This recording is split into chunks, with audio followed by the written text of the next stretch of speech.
recorded at Get a Grip Studios in Toronto, Canada, a Get a Grip management production and in association with the Get a Grip on Lighting podcast. Financially supported by the good folks at the National Association of Innovative Lighting Distributors, this is Restoring Darkness podcast. This episode of Restoring Darkness is brought to you by LUMA. If you're serious about contributing to the reduction of light pollution, go to LUMA.com, hover over products, and click on Dark Sky Friendly Lighting. Both the OmniMax and AreaMax lights are International Dark Sky Association certified. The warmer color temperatures of the OmniMax reduce the more easily scattered blue wavelengths, which contribute to glare and sky glow.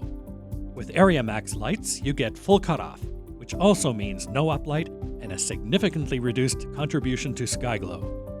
And all of LUMA's outdoor lighting product lines come with dimmable drivers for even more control. If your customer is looking for dark sky-friendly fixtures with energy savings while still meeting the demands of decorative lighting, look no further than LUMA. LUMA, illuminating the pursuit of dark skies. Welcome back, folks, to the Restoring Darkness podcast.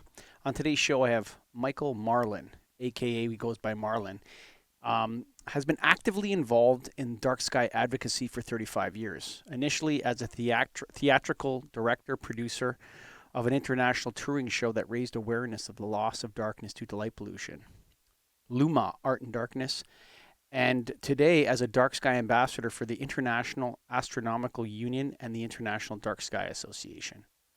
Marlin is the author of Astrotourism, Stargazers, Eclipse Chasers, and the Dark Sky Movement, which is what we call it on this show as well. It's a movement, sucker.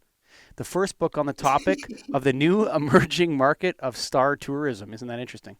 As a public speaker and consultant, he addresses state tourism boards, city and county councils, utility companies, educational institutions, government agencies, elected officials, and science centers on the issues of light pollution and its solutions.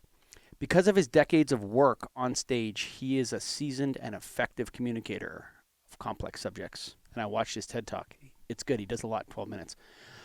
Marlin is currently working on the Astro Tourist, a 1-hour weekly documentary television series which takes a deep cultural dive into humanity's relationship with the stars, very important, and how light pollution is impacting the biosphere across the planet. Look, there's a ton of stuff on Marlin.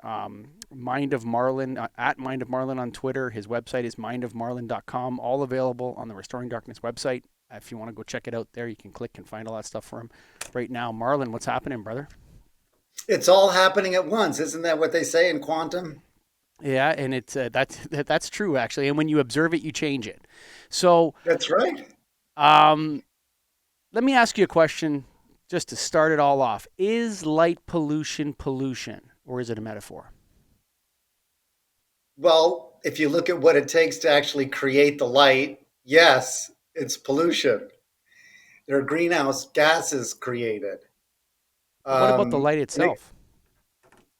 Well, Mexico, the government of Mexico has now claimed light as an environmental pollutant and is regulated as such. You know, this show I often talk about how, wasted light at night. One of the things I've brought up over and over and again is that although it would be difficult, it would be useful for the Environmental Protection Agency or Environment Canada to name it as hazardous waste. And because it does do a lot of damage to wildlife and to urban environments, circadian rhythm, these different kinds of things. I find it that one of the major hurdles to overcome is that the light pollution or darkness restoration movement is what we like to call it, is outside the environmental movement. And I think it very much needs to belong inside the environment movement, along with plastics in the ocean, climate change, and these other issues. What are your thoughts on that? Well, policy never keeps up with technology. I mean, it just doesn't. Things are being released into the environment without any thought of the consequences or the implications. The French Ministry of Health did a 400-page report that was released in 2019 on phototoxicity. And they're finding that anything like in the 400 to 450 nanometer range is actually destroying our retinal cells. Now, everybody has seen these new headlights, these new white headlights. They're blinding. Mm-hmm. And that is not metaphor. It is actually happening. Mm-hmm. The reason it hurts is because your pupil is trying to stop down to protect the retina. And this French study showed that it's actually destroying retinal cells, which is the stepping stone to blindness. Now, I don't know how many reports the EPA needs to get for them to go, all right, light's a pollutant. We need to regulate it as such. Because it takes so long for legislation to get for it to pass. I mean, waiting for them to do something. I think it's going to be faster to have private industry do something. Well, that's what this show is about: is to bring the lighting industry on board. And the president, the association that presents it, the National Association of Innovative Lighting Distributors, is very much committed to bringing the lighting industry to the table here. And for years, there was a point at which the International Dark Sky Association and the lighting industry were at odds with one another. And that started to heal, and there's been some back and forth there. But the way I look at it is that until the lighting industry sees itself as providing both light and darkness as equal and valuable things that people can purchase and have access to. And right now we see ourselves as the lighting industry, but I'd like the lighting industry see darkness as something we provide as well. And that's difficult because that is a paradigm shift. That word is often thrown around a lot, paradigm shift, but that would be a paradigm shift. And I think it also, and what most lighting professionals don't understand, it's the single biggest opportunity for our industry financially as well. Yes. There are billions of light fixtures out there that would be in play. Can you talk to us a little bit, in your TED Talks, you talked about the economic value of darkness, because what we're struggling with as an industry is the value proposition. Tell me a little bit about that.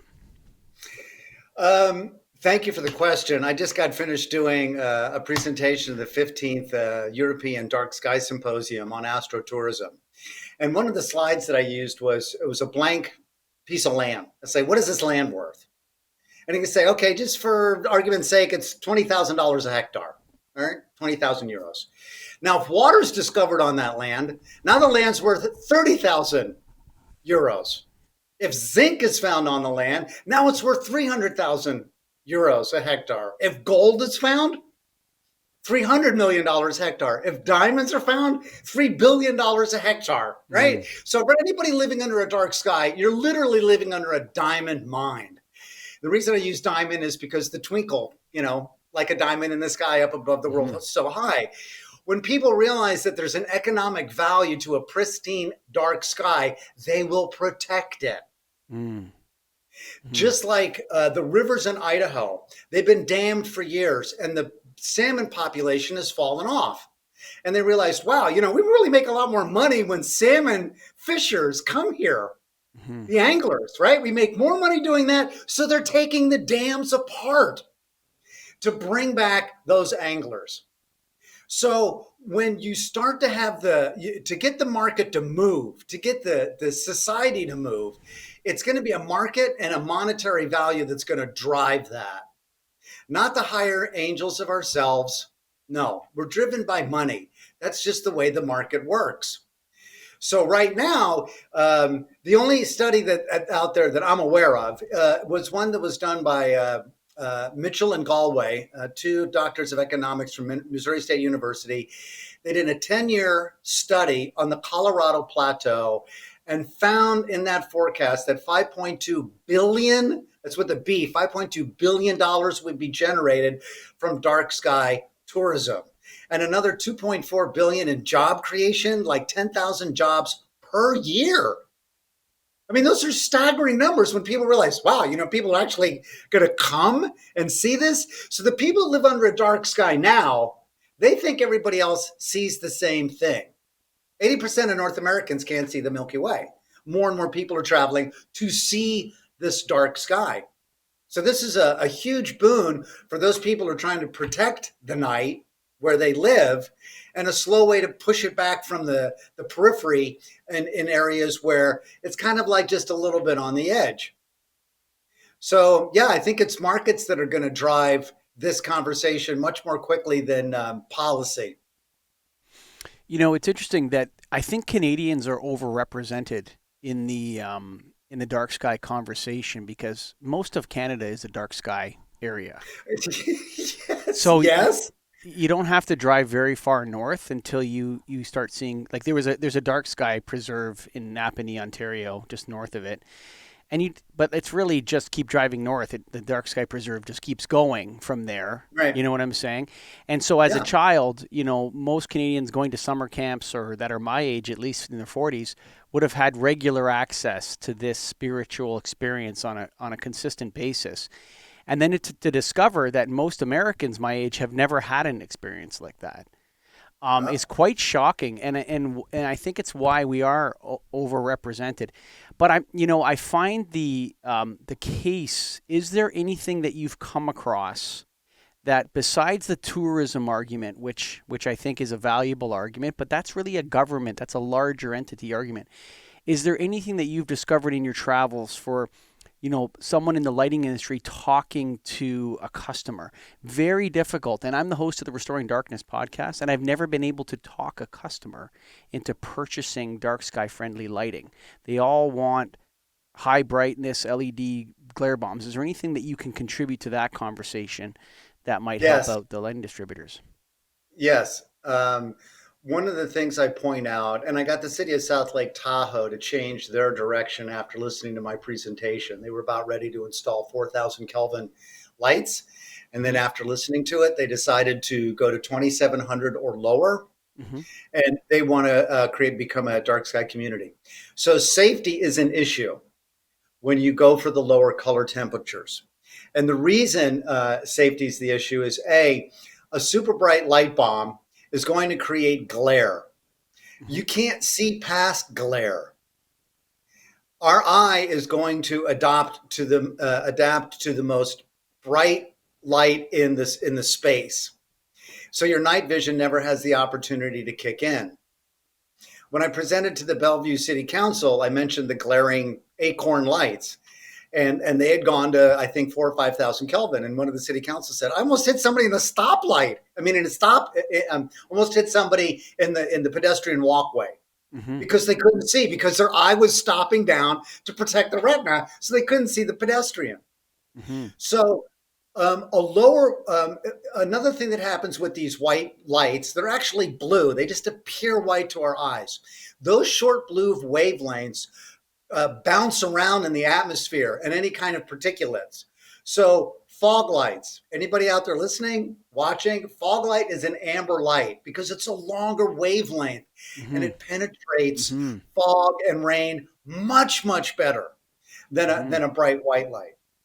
Another thing that the lower amber lights are going to provide is that they're easier on the eye.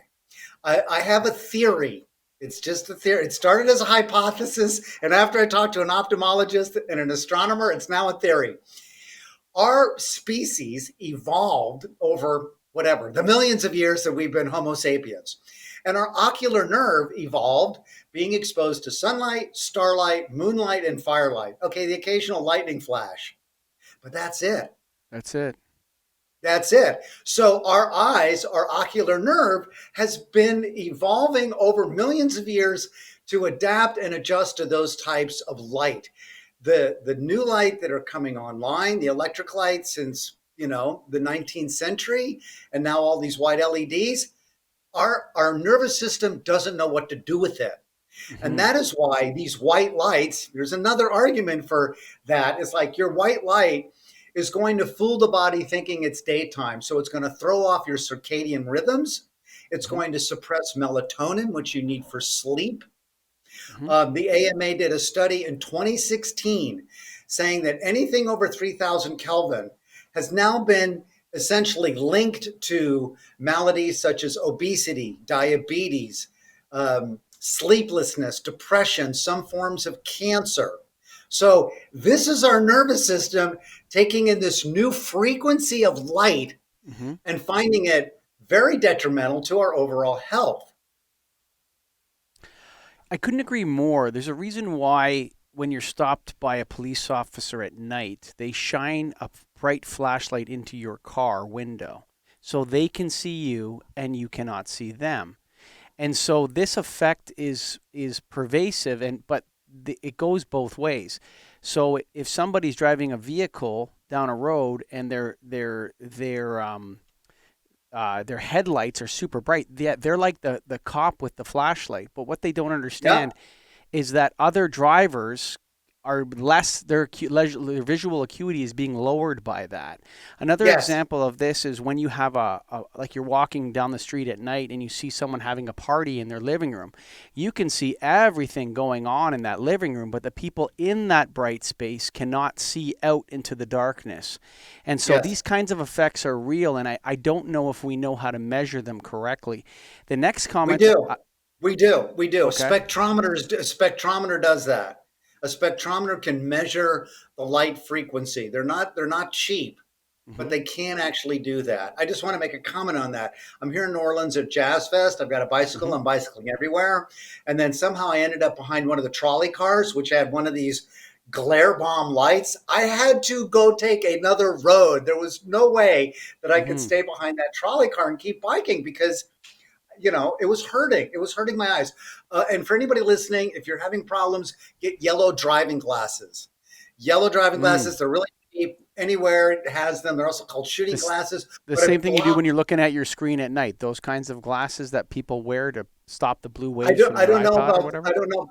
I don't know about this. The glasses you wear at night, but these they're cheap yellow glasses. They're only $20 or under, and they block all the blue wavelengths. And So and the, the other I thing always wear about them. what you're saying about that's an anecdote, but I have another anecdote to add to that. We were interviewing on another podcast I do that people as they grow older, the adjustments that their eyes will make will take much longer. And this is an effect of aging. And so my mother-in-law was telling me, well, I can't drive at night anymore because after I go under that bridge with the bright lights, I can't see for a little while after. Yeah, And yeah. so So she'll drive under a bridge with, that has high powered 5,000 K LED lights. And when she comes out she can see clearly going into the bridge. But when she comes right. out the other side, she loses her vision for 2 or 3 seconds, which is a Yes, significantly long time when you're traveling at yes, 60 yes, it miles is. per hour. So have her You know, get the yellow glasses. That's going to help a lot. And this is not specific to old people. I've interviewed plenty of younger people, and they also find these lights very glaring. It yeah, has well, no, for nothing to sure. do with age. But the changing, the adjustment, for sure. Now, obviously, some old people can see better than some young people, and so on. But for Sure. sure, as we age, our ability to make these adjustments deteriorates. The other thing I wanted to comment, and I've been looking for an answer for this for ages, and you brought it up as well. I have the same theory as you. I think humans have a very interesting relationship to fire, and the color of that color at night. And also, I think it's something to do as well with because heat and light are basically in the same spectrums of waves, I believe. And so I think there's something to do with comfort, calm, and relaxation that has to do with those longer waves of light that come from fire, and also the heat that's coming out of it as well, makes us feel safe, puts us in a sleepy mood. Maybe you want to make love. I mean, you dim the lights, you light candles when you want to be romantic, Sure. Sure you right? I do. think all these things are interrelated. And then in the opposite end of that, when you have high Kelvin temperature lights, you're creating the perception of security, something, it's a prison yard, we need to see something, you should feel unsafe. I think these things are triggering us at a level that perhaps we don't totally understand. I think people know, I think anthropologists or psychologists know that there's something to this warm, heat based light that makes us feel romantic and tired and intimate and so on. But I don't think we fully understand the opposite of that, which is this. Lighting Chicago up, South Chicago, like a prison yard. That'll make everybody safer. I'm not so sure that's correct, actually. I think there may be an effect of making people feel like they're in a prison. Has that ever occurred to you that yes, the one theory is correct, but perhaps there's a greater theory on the other side to unpack? What do you think of that? Okay, so those are two different topics. One of the reasons why we relax under fire is that fire is flickering at an alpha wavelength. Mm, Our normal consciousness is at beta, and then alpha kind of slows us down, and then you have theta and delta states, right? So that's the why when we watch a fire or a candle, we just kind of like zone out because our mind is slowing down. Now, as far as the safety issue, there has not been a single study that has linked darkness with crime. Not one.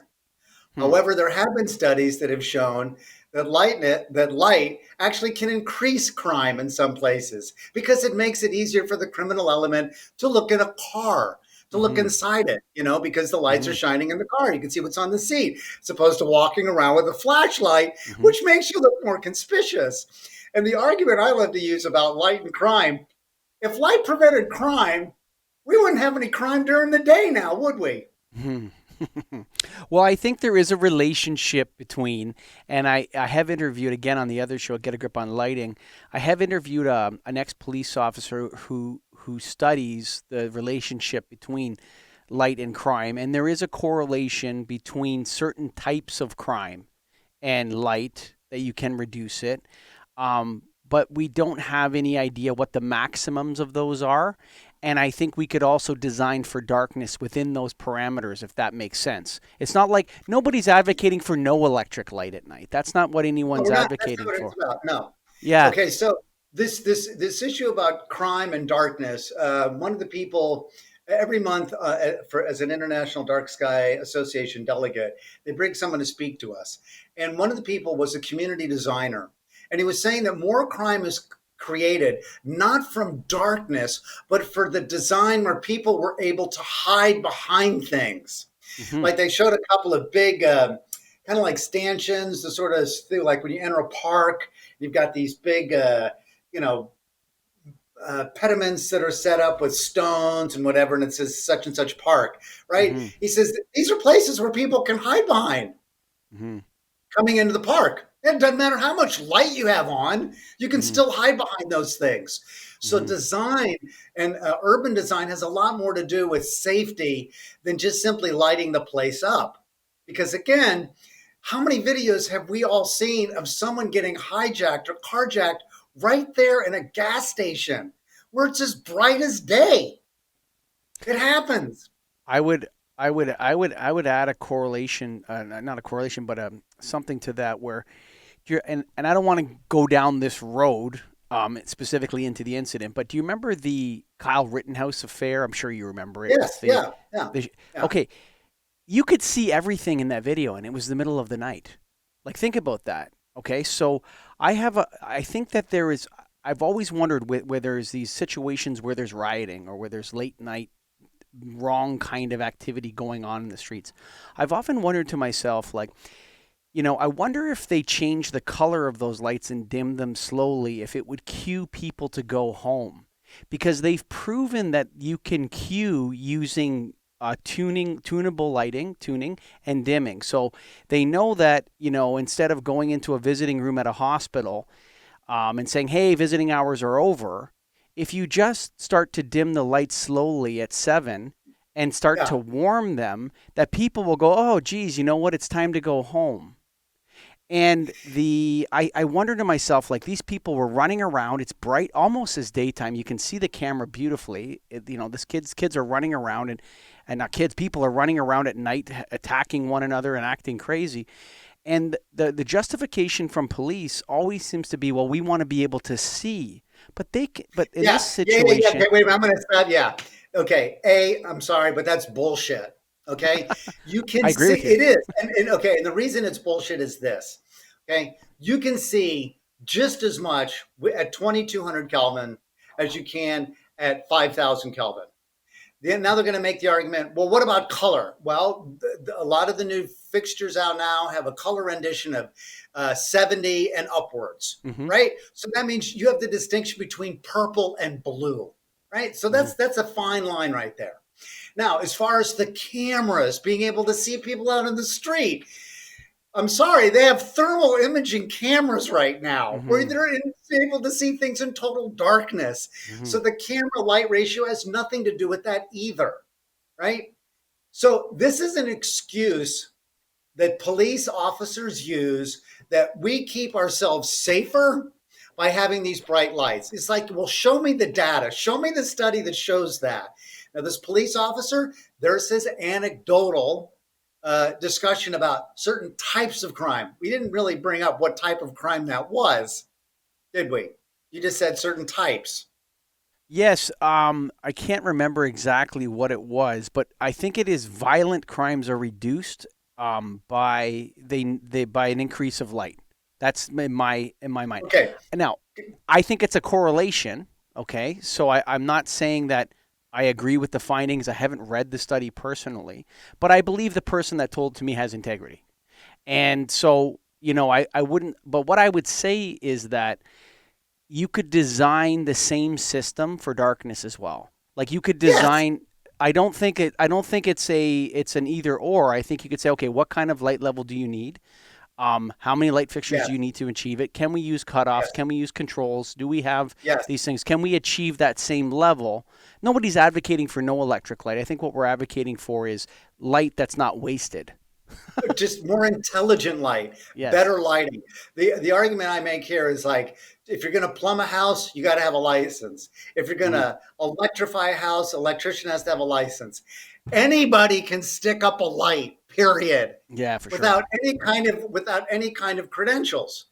Hmm. Now, the you know the lighting issue this is the biggest thing about safety and lighting. And all the research I've done is that we have a superstitious fear of the darkness, period. We Hmm. still do. We Hmm. still do. And at one time that made sense, but now it doesn't make any sense whatsoever. Now, again, if darkness increases crime, you'd have a lot more crime out in rural areas where there isn't any light, would you? I Hmm. mean, but we don't. We have crime in the city where things are all lit up. Hmm. You know what? You couldn't light some cities more than you've lit them. It's gone to Jevons paradox where there's so much artificial light in some or electric light in some areas. It's ridiculous. But let me take you in this direction. So Sure. the idea of the 5,000K glare bomb that everybody loved 5 or 6 years ago that now we're having second thoughts on. So as a lighting professional, the first time I drove down a street and saw 5,000K wall packs, I thought, wow, that's really bright and fantastic. And doesn't that look great? And I forgot about the dark skies and everything else. And now we're going to have a bonanza of selling these LED 5,000K wall packs. But as the streets started to fill up with these, a different kind of effect emerged where it's, you know, I kind of have the feeling it's like this. As humans, we are attracted to light at night. We like to have light at night. It makes us feel safe, as you were talking about. But this 5,000K light is more like pornography in a way. People, your art, we're perversely want it simply because it's so bright from our perspective, but we're not seeing the total impact of it everywhere. And I don't know how to fix the problem for people because once they have those lights, it's hard to take them away. And that's where we are right now, where we have to take these lights, we have to get people to pay for what they will perceive to be less light and less safety. That's a big problem, Marlin. Yeah, I get it. And again, I put up a pilot in Bellevue, Idaho, on one block where they had 5,000K acorn lights, and they put in the 2200s. Everybody liked them. For sure. The street was no less illuminated. Hmm. It now had that warm glow that we like so much with fire. Hmm. Sure. Now, for the people who have these 5,000K bombs, show them that French Ministry of Health study about it destroying your retinal cells and leading to blindness. You don't think they're going to get rid of them then? Show them the AMA study. You know, It says it's people are bombarded with that kind of stuff, and I feel like we've made especially with the whole pandemic thing, we took a wrong turn at the safety turn off. And now, like almost anything can be justified in the name of safety. If people just feel like that's safer, almost anything can be justified. And right now we're trying to figure out how we can go from more light is safety to responsible outdoor light at night. Like we have to turn back and go back, because a lot of fixtures have been deployed. A lot of them need to be changed. It's a great opportunity, but people have to start there admitting they were wrong, Marlin, and that's going to be another tough one to overcome. Yeah, I would, nobody wants to say they're wrong. It's, you have to have a lot of integrity to be able to say, I was wrong. Okay, now what? Let's move forward. Let's move forward. I was wrong. Let's move forward. But it isn't I am, it's we were. Yes. Now, how many things have been put out into the market that afterwards people went, oh, that wasn't such a good idea? Yeah. And I would call those things. Those created all kinds of weird birth defects or whatever. Sure. Lead pipes. Forget lead pipes, for instance. Everybody had lead pipes.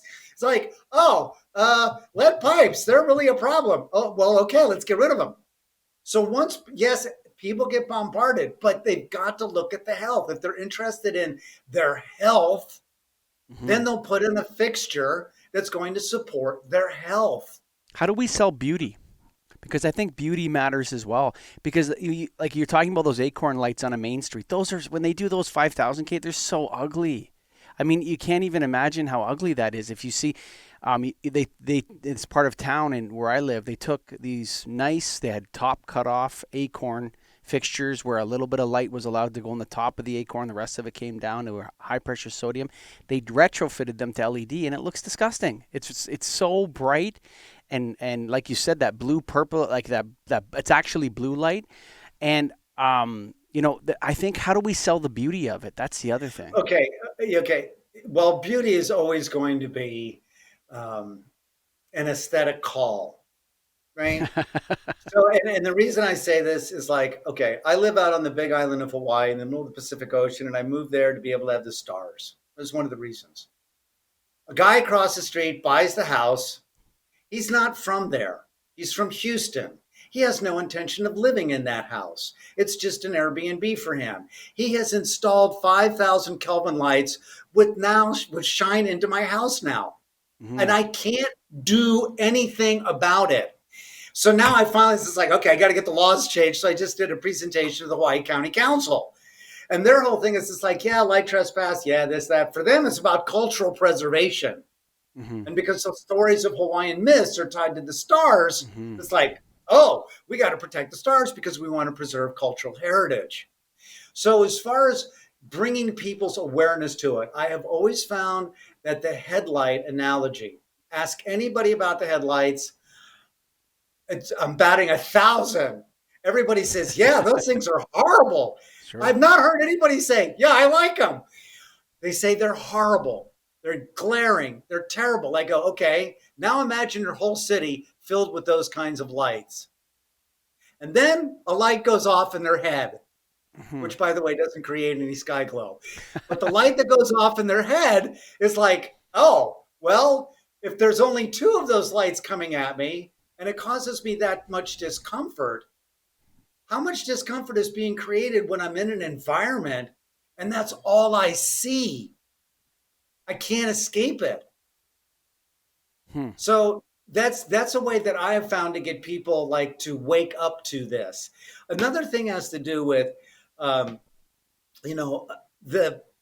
use of LED lights is not the only thing, because there's a lot of other lighting that's out there. One of the things I point out in my TEDx talk has to do with the incandescent bulb, which is still being used. And a single incandescent bulb, in 1 second that it takes to burn that thing, 70 watt, the equivalent energy could lift about 3 pounds off the ground, 1 meter off the ground, right? And I figured, I learned this because I was at an event where they had a bicycle. You could pedal the bicycle and you can make an incandescent light glow or an LED panel. So the LED panel, I'm just cruising along. I flip it to the incandescent bulb, and I have to pedal my ass off to get that thing to even barely flicker. right? So that's how much energy is being used 1 second. Now, this guy named Vandernoot, he was a physics professor at Florida Atlantic University, calculated that single LED, that single incandescent bulb, if it's left on all night, will use the same amount of energy that you can lift a 747. That's staggering to even try to imagine that amount of energy that is being wasted on a single light bulb, a single incandescent light bulb. Now, if people are interested in saving the planet, can't say that everybody is. Some people just like to party until they burn themselves out. I mean, face it.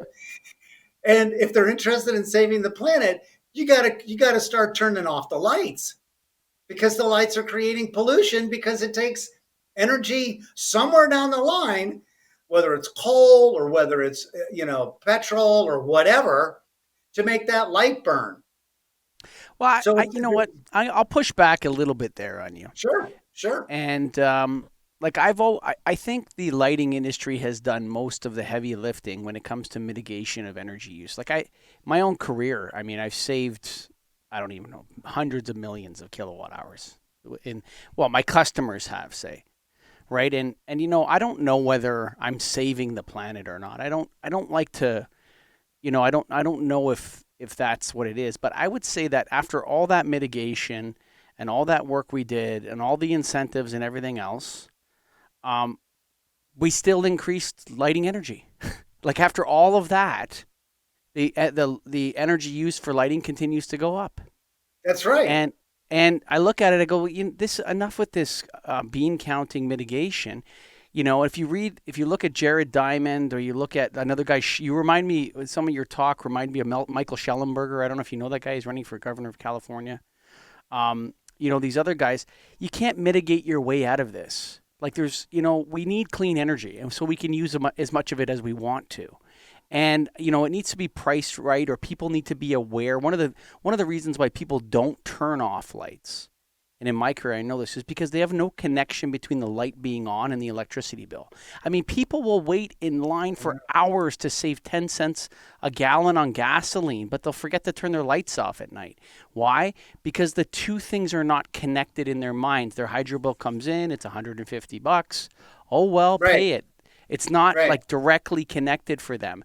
And so what I'm able to do with large factories is make that connection real, show them that, and sell them occupancy sensors and automated devices and this sort of stuff. And we'll do these campaigns where we'll put monitoring sensors into offices in a building, and it doesn't turn the lights off. It just tells us how often that office was occupied and how long the lights were left on.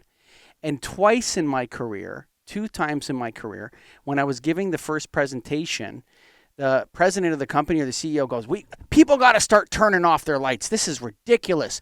And they went on this big sign campaign where please turn the lights off here, please turn the lights off there. Guess who was the biggest offender? The president. Okay, he left his lights on all the time. And I showed him, I put one of the sensors in his office, and I showed him, you leave your lights on 90% of the time in your office. Why? We should automate these things.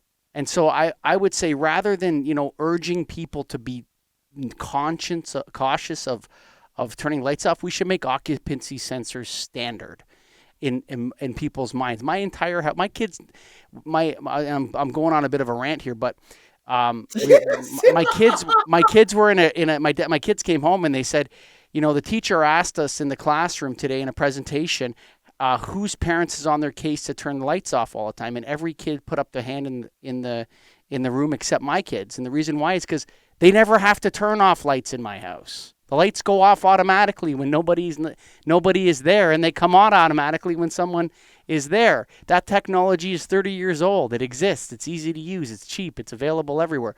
So I don't like the idea of like mitigating our way out of these things. I think we need clean energy, and we need to automate things that people forget, because people have too much on their minds. We need to automate these things, whether it's at the municipal streetlight level or in people's homes. I agree with you, absolutely. And when we grow up as children, we're told, don't leave the water running. Yeah. The idea of walking out of the room with the water running just wouldn't ever pass anywhere with anybody. Okay, just wouldn't. So why would you leave a light burning? Now, in public bathrooms, they have sensor faucets. You put your Sure. hand under the faucet, it comes on. Take your hands away, it goes off, right? Hmm. This is machines having to do the thinking for people Yes. because people are too stupid to clean up after themselves, like the president. He's expecting someone else to do that for him. There's a line that I love. I use it in my TEDx talk. Leaving a light on with nobody using it is no different than leaving your oven on with no food in it. Right. I agree. I totally agree with you, except the consequences of the oven and the tap are so enormous that humans are like, I better turn that tap off. Otherwise, the consequences of turning the lights off are disconnected from the reality of it. You see it the next month on your hydro bill and you forget, why is my hydro bill so high? I agree. But I think we should automate everything we can. I agree. The light should only be on as it is being used. And if it's for decoration, only for a certain amount of time and then it goes off. I mean, they do that in China, in Shanghai. Lights go off, I think it's at 10 o'clock or 11 o'clock at night, all the big city lights, goes dark. And you look at how many Shanghai office turns off its municipal street lighting at night? not the street lighting, Okay. but all of the big lighting that are, the decorative lighting on the big skyscrapers Okay. and stuff Yeah. like that. The city Great does idea. go dark. City does go dark. Now, with these 7-pin connectors that they have with streetlights now, Mm-hmm. if you turn the lights down 50% after midnight, you save 75% on your electric bill. Mm-hmm. And people can't even tell No, it they has won't tell at all. been lowered, No, they won't tell at all. right? Nope. Yeah. I've done these so- experiments a million times anecdotally, and people never, if you adjust it, especially, we have all the technology to solve this problem. Everything already exists.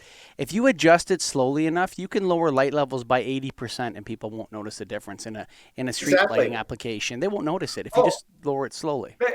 Sure. Back to your lighting cue. We do that in theaters. The lights go down when the show's going to start. The light comes up when it ends. Listen, queuing, People know.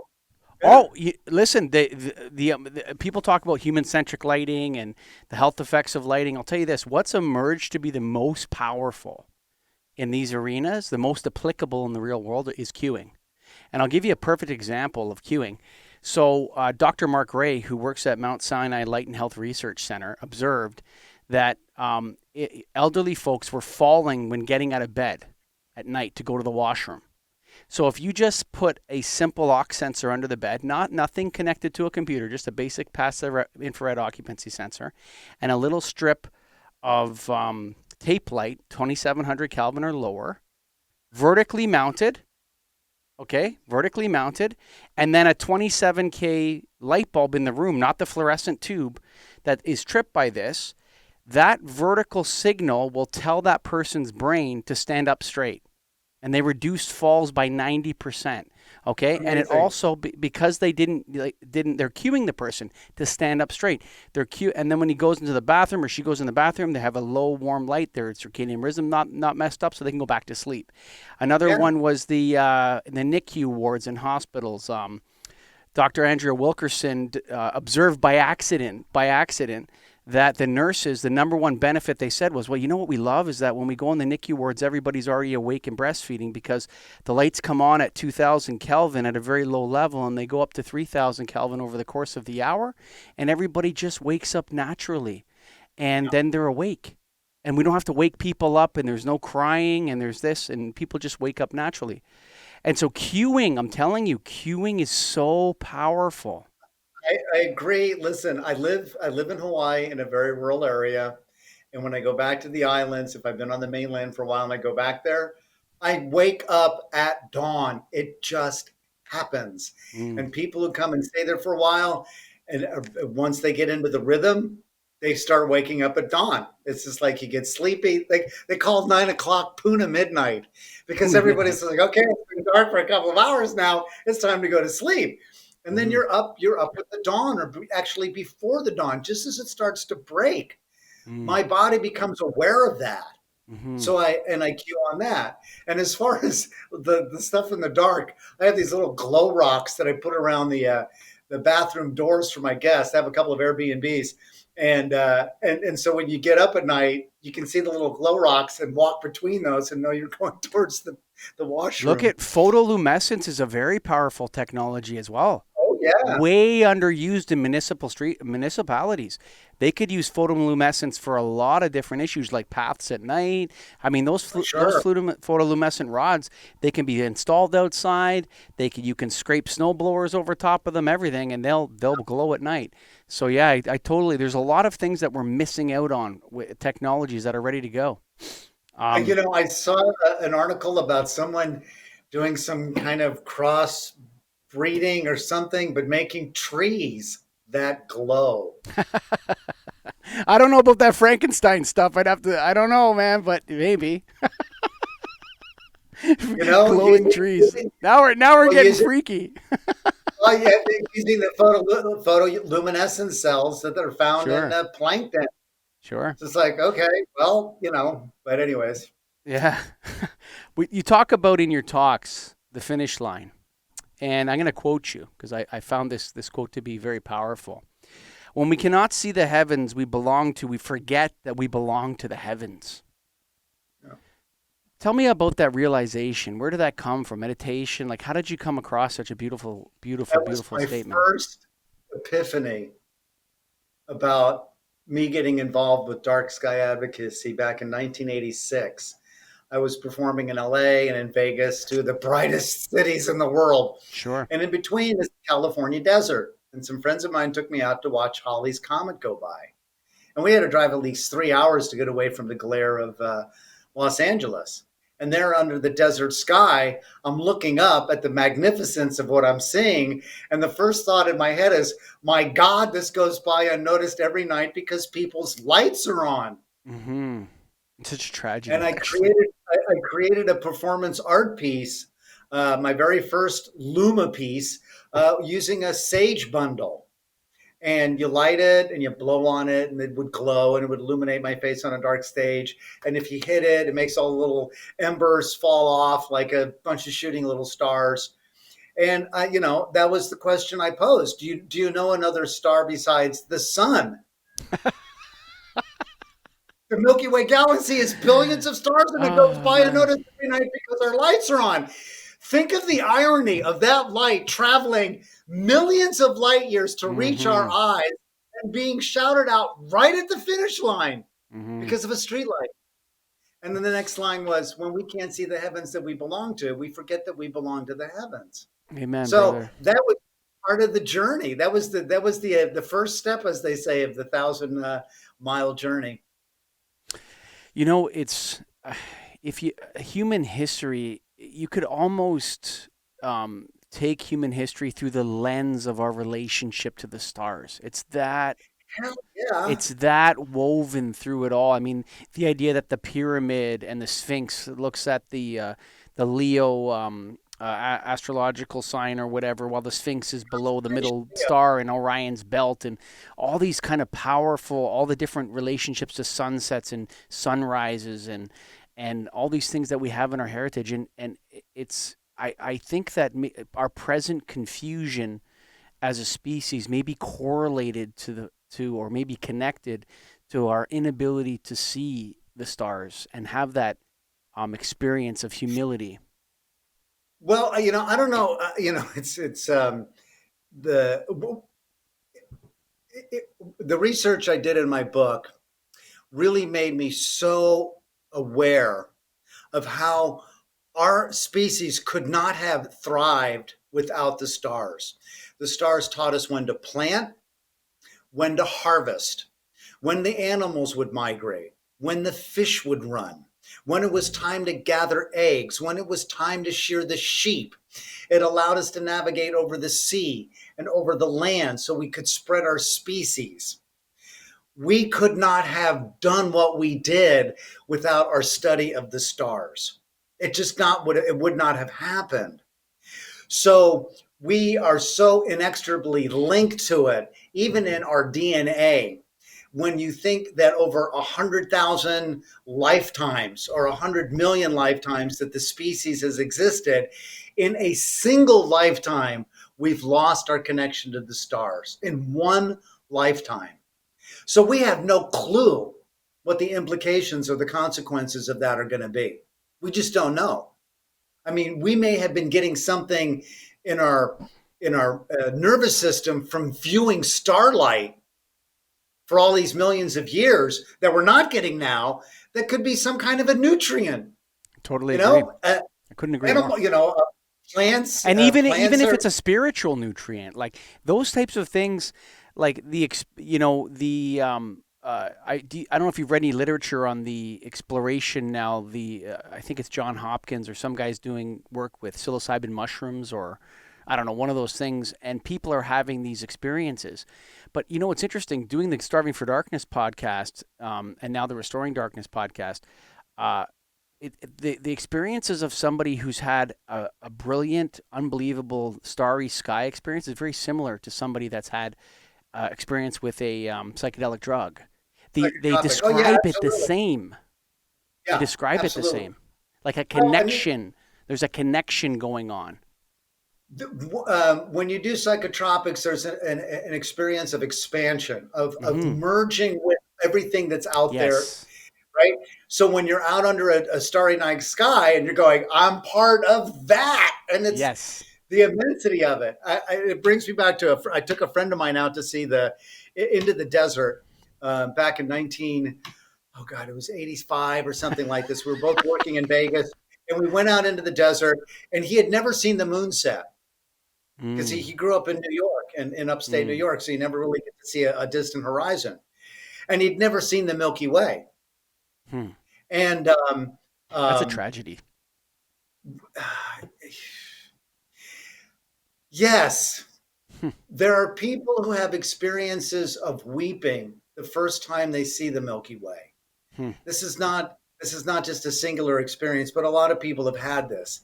And I kind of think of it as it's either they're weeping for the joy and the beauty of it and the magnificence of it, or they're weeping realizing what has been missing in their life all of these years. I feel like the lumen beings, creatures of the light, that place is a good place to stop, but I can't. I just can't. I got to add on to one of the points that you made earlier. And Scott's been telling me we got to keep these to 40 minutes. Too bad, Restoring Darkness listeners, because we're just going to keep it going for a little bit longer here. Have you ever spoken to a flat earther? Someone that believes in flat Earth? God bless them. I mean, I've had a serious conversation with someone like that. I can understand why some people might be able to wrap their head around something like that. But the issue is, like, if there was a flat Earth, how come if I start in Texas and I go due east, I'm going to eventually come back to where I am in Texas? Yeah, they don't believe that. But light pollution is certainly evidence of They don't travel much. These are people who do not travel much. No, but light pollution is another proof of a round Earth. Okay, so as you travel away from a city and into the darkness, the light pollution goes down the horizon. You can watch it happen. Okay, but what was interesting was your point about our relationship to the stars and all the things we've discovered. Look, without a clear, unblemished night, there's no Galileo, there's no Ptolemy, there's no Copernicus, there's no discovering that the Earth revolves around the sun. You understand what I'm talking about? Only through viewing these astrological bodies with very rudimentary equipment were we able to discover as a species that actually, like, think about it. The Earth is flat, is not really, to say that the Earth is a sphere is not really that ridiculous. I mean, the sun is round, the moon is round. You can see ships coming over the horizon, these types of things. There's lots of anecdotal evidence that the Earth is round, okay? But to discover that it revolves around the sun, that's incredible. Imagine Copernicus telling the Pope or whatever, hey, man, sit down, okay? Okay, now wait a second. Before you go any further, Copernicus did not publish his papers until after his death. Okay. Because he knew that he'd be burned at the stake. Right. And he published them while he was alive. And so now here's Galileo comes, many years later and starts teaching Copernican theory. Yes. Right? And now it was only like a few years ago, like maybe 15, 20 years ago, that the church finally recanted their position on Galileo But hang on, 395 years later. but think about it for a second. Think about it for a second. Okay. Okay, those two things are brought together as if they're the same. It's not that difficult to believe that the Earth is round or a sphere, okay? But it's actually mind-blowing to think that it revolves around the sun and how people were able to determine that, not during the day, but by looking at the stars at night. Yeah, okay. Like, that's incredible. And imagine like telling people about, hey guys, sit down for a second. You know how when the sun rises and goes around the Earth, that's not actually what's happening, right? No, the The Earth Earth is is going around the sun. Get out of here, man. That's not, I see it every day go around the sun goes around. What about the moon? No, the moon goes around the Earth. Oh, okay, the moon goes around the Earth, eh? But the Earth goes around the sun. Like, a lot of this stuff, it's not as intuitive as we assume it to be. And the only reason we were able to make these absolutely unbelievable discoveries is because we had a clear, unblemished eye to look at. And for us to say there's nothing more for us to experience or discover is hubris at its highest level, Marlin. Oh, I mean, I can't wait till they start bringing in stuff from the Webb. I mean, the Webb telescope. Yeah. for Yeah, I sure. mean, there's a guy in my neighborhood who actually worked on the Hubble telescope before it was launched. Oh, And really? look at how that changed Yes. a lot of the consciousness of the planet. It's like seeing Mhm. those deep space images. So the James Webb telescope is going to do the same thing. As far as flat earthers, I honestly have more important things to do than to try to convince I was people just like making that. the comparison. I have the expression, never teach a pig to sing. It's a waste of time and it really annoys the pig. But not only it does, you're right about that. But my point was that it's by seeing the stars that we made that tremendous discovery that we actually our body is the body that we're on, the wet rock, is actually revolving around a sun, and the sun is revolving around the universe. Those are incredible discoveries made by viewing the stars. The idea of lumen beings, not human beings, lumen beings, I think is a good place to close on. Give us your final thoughts on why we're creatures of the light. Well, I mean, you're using the term lumen being. That's what I use in my TEDx I know talk. that's why, Okay, yeah, got it, that's got it, your yeah. term, not mine, Yeah, from your okay, thank presentation. you. The lumen being. Um, well, there's a lot of ways that we experience light. We can experience it ocularly, which is a very, very sliver of the electromagnetic spectrum. I mean, Mm. just an infinitesimal amount. It's measured in nanometers. And a nanometer is so small, you can't see it with the human eye, which there's some irony there because you're using a unit of measurement to measure a wavelength that we can see, but we can't see the unit of measurement. Right? So that's how small a nanometer is. We can feel certain types of light from infrared, from the ultraviolet on our skin will cause it to burn. So we are able to experience light in different ways. We experience radio waves when we hear it translated through a receiver. We're able to experience microwaves. All of this, again, on the electromagnetic spectrum because it's in our little machines or it's coming through our cellular phones. But there's another type of light that we can't see, but we feel it. And this is what the lumen being experiences. The lumen being has experienced the light of love. Now we're getting into a philosophical ending here. But nobody can prove the existence of love. But you could never, ever try to tell new parents that they don't love their kids. Mm. Oh, love doesn't exist. Yeah, try telling that to a new mom or a new dad. Love does exist, right? So that's a frequency that we feel. That is a frequency that plants feel because they've done studies that here's a plant, you show some attention to this and talk to it, and that plant's going to thrive, and the other one doesn't. So we are transmitters of light as well as receptors of light. And as we go forward in the darkness, the metaphorical darkness that is the world today, we have to continue to shine our light. And for me, unconditional love is the lighthouse because the lighthouse is on, whether there's a ship there or not. It's just on. And that's what we can be. as unconditionally loving people. We're just constantly sending that out. We're constantly loving and finding something, a reason to love somebody for whatever. I mean, I'm here in New Orleans. There's a big homeless problem, people sleeping on the street. And I can say, God bless that man for being able to find a place to sleep and be able to sleep that easily. For all of us who have such a hard time falling asleep, this guy can do it on a sidewalk. Good for him. So there's always a positive aspect of everything that we encounter in life. And now with this lighting pollution issue that we have, it's bringing us back to the awareness of what we lost. So we would never have known what we lost unless we lost it first. As Joni Mitchell writes, you don't know what you got till it's gone. Mm-hmm. Well, now the dark skies are gone, our view of the stars are gone, and you bring that to people's attention, they go, yeah. And see, so that's what the television series is about, the Astro Tourist. It's about taking that deep cultural dive and talking to these people around the world who still tell their stories about the stars, because they're all different. The only ones we know are the ones from the Greek myths, right? Mm-hmm. But in other places, they still use the stars, like the Aboriginals in Australia, the emu in the sky. It's a dark shadow constellation. They don't connect the constellation with the stars, but with the shadows. When that emu is laying at a certain way over the horizon, it's time to gather the eggs. And there's these ancient stone carvings in the rocks showing the emu lined up exactly with the one in the sky.